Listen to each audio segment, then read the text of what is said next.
back to my channel and welcome to part 3 of the glow up series for spring of 2019.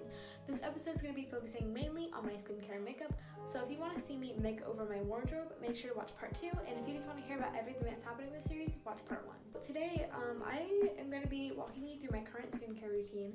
It's actually going pretty well. My skin right now is actually really clear, so I don't want to fix what isn't broken, so I'm really just going to walk you through this. And this isn't going to change too much, but I might try and look for some face masks or other skin treatment things to try out and to see if I can get rid of those other little things like my redness and things like that. But as of right now, my skin's really clear, so I just want to show you guys what I'm doing with my skin. But every morning and night, I pretty much do the same skin routine minus some extra things I do before I put on makeup. But I always wash my face with the Cetaphil Daily Facial Cleaner. I don't use the Gentle Solutions one because that one actually has harsher ingredients in it, like it has more chemicals. So this one's just a little more natural and it's worked better for my skin, especially because I'm so oily. It just kind of helps neutralize the oiliness of my skin. This next thing is a little bit pricier than what I would usually use on my face, but I use the Fairy's Natural Remedy Rose Petal Toner.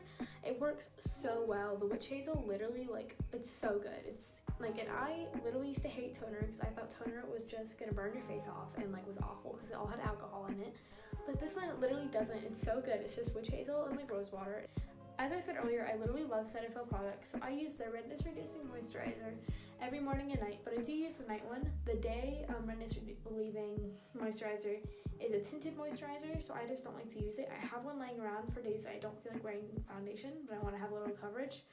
But the night one I do use morning and night, and this is actually targeted towards dry skin, and my skin is combination to oily, but I think my skin is oily because it's dry, because my skin is not having enough good oils, it's producing the annoying oils, so this has helped a little bit take down my oiliness, surprisingly. My dermatologist actually suggested this to me, so it is a reliable product. My next two products are unfortunately prescription. They were given to me by my dermatologist, so if you are having serious skin problems, go see a dermatologist because they can really help you out and help you get products that are just personalized for you.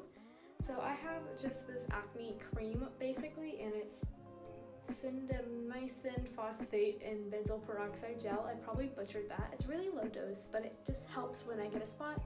I use this every day, morning and night, which I kind of worked up to that. I started using it once a day, and once my skin kind of acclimated to it, then I worked up to twice a day. My other prescription is actually an oral one, and this is minocycline, and it's another really low dosage just because I'm kind of small and it's been known to make you dizzy and low blood sugar. So this is the compromise. They give me really low dosage, but it does knock out some of my acne and it really helps shrink my pores. I'm not gonna be like, go get this prescribed, but go to a dermatologist and they'll give you something that'll help you out. So now my skin is all clean and cared for. I'm gonna go, and I actually tend to put some coconut oil on my eyebrows and eyelashes to help them grow. I haven't been doing this as much recently, but I did do it for a while and my eyelashes were so long. Now I've kind of stopped doing it because I got lazy and they're kind of short again. So I discovered how to have long eyelashes, so coconut oil. Hey, it's the next day. It's after school, and as you can see, my makeup did not hold up well today. I didn't do a full face, but what's left ain't cute. So I'm gonna take it off and then do a face mask. She's homemade because I can't drive to Target today. It is egg whites, honey, and lemon juice, which literally sounds so gross. I don't know why I'm putting it on my face. Also, look how red my skin is. Oh my god. But this is supposedly gonna help hydrate my skin, I think, is the thing it's supposed to do. I don't usually go on the internet without eyebrows. I did it in my last episode and I was editing my video literally going, oh my god, why?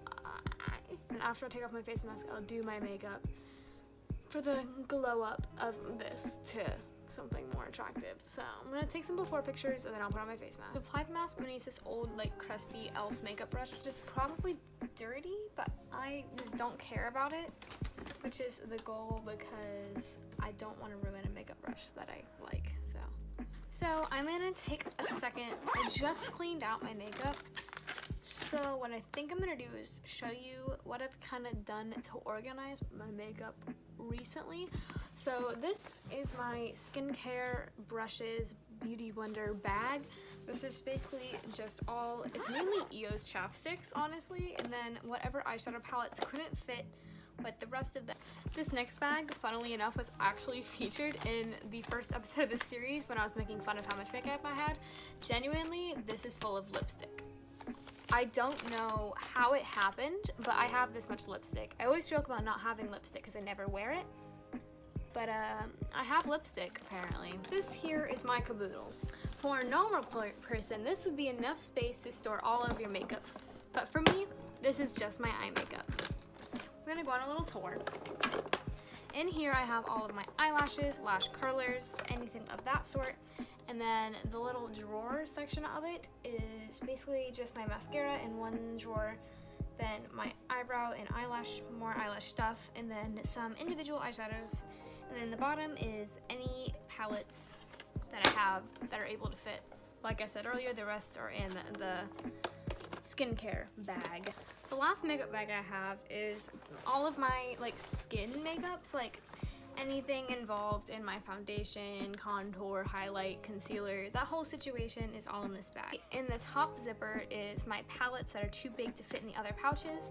So here there's my two Anastasia highlight palettes, and then it is my contour palette and just a few other miscellaneous things kind of get stuck in there every now and then.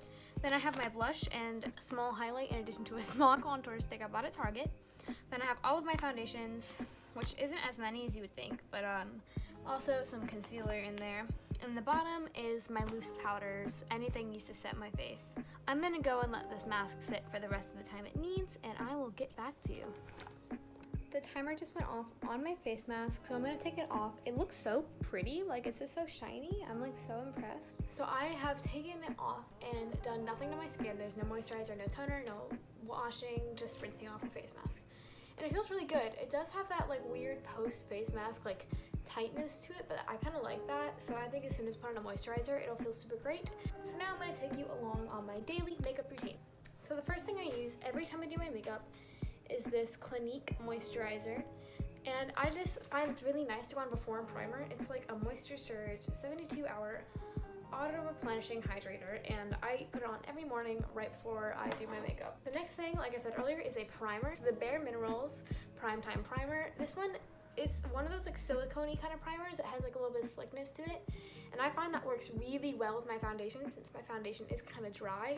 It clings onto this really well and just has a nice balance of like kind of keeping my foundation from getting too dry. For foundation, I use the Fenty Beauty foundation in the shade 170, and it's just the Pro Filter Soft Matte Longwear foundation, and I love it. It is kind of drying occasionally, but it stays on so well. I've never had a foundation that has matched me better than this. You may be looking at it next to my face being like, what the heck? But I look at it next to my neck. After my concealer, I go in with the Maybelline Fit Me Loose Powder in the shade, I think it's 05, yeah, Fair. Shade Fair. And this is just one of the best powders. It does kind of look really dry when I first put it on, but as the day goes on, my foundation kind of like my oils in my skin kind of break through, and it just has this really great, just natural finish. So definitely by like 2 hours of having this foundation on, it like looks so good. After powder is going with my e.l.f. contour palette. I've been meaning to replace this because I've actually had this palette for almost 3 years now. So it's about time to be replaced. She's running a little low. After my contouring, I go in with my favorite step, which is blush, and I usually use either the LA Colors Natural Blush or the Party Blush by Tarte, which was the birthday gift from Sephora this past year. And I kind of go back and forth between these. This one's a little more shiny, and this one's a little like more pigmented, so it depends on the look I'm going for. And then I go in with the Anastasia Glow Kit in Sun Dipped. I tend to go back and forth between the color Moonstone and Summer, which are these two left side colors here, just because these are way too dark for me. I use the NYX brow pencil, and they have so many, and I'm actually not in love with this one. I really like their Precision Matte brow pencil, because it's like a rectangle shape, which sounds really weird, but it really helps me with my brows, and it's like a screw up instead of a sharpening pencil. So this one is a true pencil, I have to sharpen it, which is a pain in the butt. But then I go in with the NYX Control Freak Brow Gel, and this has saved my life. I love this product. It locks not only the hairs of my eyebrows in place, but also like the color like stays on. This is another layer over it. I just think it really brings everything together super nicely. I go in with the Too Faced Better Than Sex mascara. This is the non-waterproof one, but I do prefer the waterproof one. I've just run out because I just have the 2 sample size ones. So once I'm out of both of these, I will have to fess up my money and buy a big tube of it. But for now, this is great. And before I do that, I just curl my lashes. Probably should have said that first. And one of my other favorite steps in my makeup routine is lip gloss. I used to love matte lipstick, but recently I've just kind of had a change of heart and started loving lip gloss. One of my personal favorites is by Essence, and it's their Shine Shine Shine Wet Look Lip Gloss. And it was literally $3 at Ulta, and I was like so scared this is gonna be the sketchiest thing ever. But like, it's so good. That's basically my whole makeup routine. And now we'll go to the finished product. So I just finished doing my makeup, and this is the completed look. I'm really happy with how this looks actually. While I was filming that segment, I literally got so mad because my foundation ran out. I literally had like 1 pump to do my whole face, which may be normal for some people, but for me, I go full coverage or go home. So it was very crazy, and now I need to go buy another Fenty, which is like $40 something, I think. It's like really expensive, but I guess I gotta do some chores and buy myself some new foundation. But this is the completed transformation. So I'm not sure if I'm going to decide to end the video here or not, but if I do decide to end it here, then make sure you hit that like button if you enjoyed it and subscribe if you feel like it, and I'll see you in the next video. Goodbye.